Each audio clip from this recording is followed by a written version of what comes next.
Our devotional today is titled, You Are Talented. Thanks for listening. I can't do anything. I, you know, Bill over there, he has all the talent in the world. And have you seen what Ethan does? I, I'm not important. I can't do anything. How many times have you heard things like that? How many times have we said things like that? Sadly, so many in the church are guilty of the I can't instead of the I can attitude. The Apostle Paul in Philippians, the fourth chapter, in verse 13, said, I can do all things through Christ who strengtheneth me. Well, sometimes people compare themselves to Paul or others and say, well, I can't do what he did, so I'm useless. But in our reading yesterday in the book of Matthew, the 25th chapter, remember the day before we talked about is chapter 24 concluded with Jesus coming at the time whenever no one knows but the Father in heaven. He says, be ready, for he will come at what hour you know not.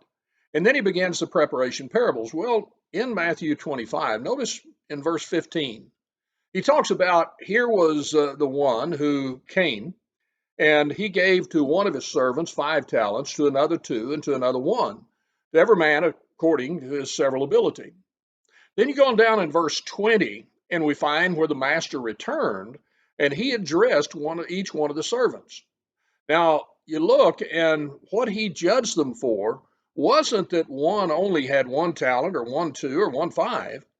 What he judged them for was what they did with what they had. You see, that's all God expects of any one of us.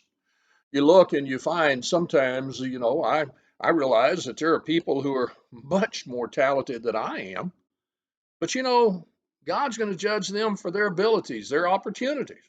I'm going to be judged for my abilities, my opportunities, you the same.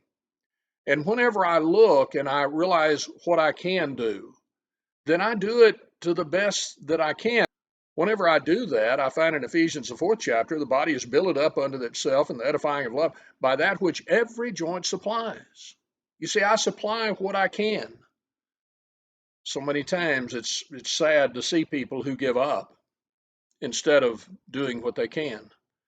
Remember, we saw day before yesterday, Jesus coming back at a time we know not, so be ready. Yesterday, use what you have, be prepared. God expects Jack Williams to do what he can. He expects you to do what you can. And whenever we do that, God is glorified, the church is edified, and we're ready. Thank you for listening. You have a great day. Thank you again for joining us in this Bible study. We remind you, if you'd like to follow along in our daily Bible reading, the link below in the description of this video will give you the PDF so you can read right along with us.